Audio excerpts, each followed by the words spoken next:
बिस्मिल्लाहिर्रहमानिर्रहीम। अस्सलाम वालेकुम रहमतुल्लाह। अर्बुद टीवी में आपको खुशामदीद कहता हूँ। आज 14 सितंबर है और सफ़र की 7 तारीख है। मैं आपके साथ पिछले 24 घंटों की कोरोना वायरस की डेली रिपोर्ट शेयर करूँगा। 96 नए केस रजिस्टर हुए हैं, 46 लोग सेहतयाब हुए हैं, 5 लोगों की डेथ हो गई। अल्लाह पाक उनकी मग़फ़िरत फरमाए। सबसे ज़्यादा रियाद में 29 केस रजिस्टर हुए हैं, मक्का अल मुकर्रमा में 18, मदीना अल मुनव्वरा में 9, अल शर्किया में 8, जज़ान में 6, अगसीम में 6, असीर में 5, जोफ में 4, नजरान में 3, हायल में 2, तबूक में 2, अलबाहा में 2, हदूदा अल शुमालिया में भी 2 केस रजिस्टर हुए हैं।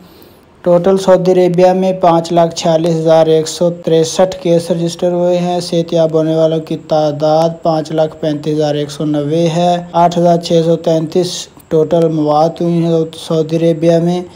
2,340 एक्टिव केसेस हैं और 459 इंतहाई निगहदाश्त में मरीज़ हैं, उनकी तादाद है। तो ये अपडेट थी कोविड-19 की। अपना बहुत सारा ख्याल रखिएगा। अस्सलाम वालेकुम व रहमतुल्लाह।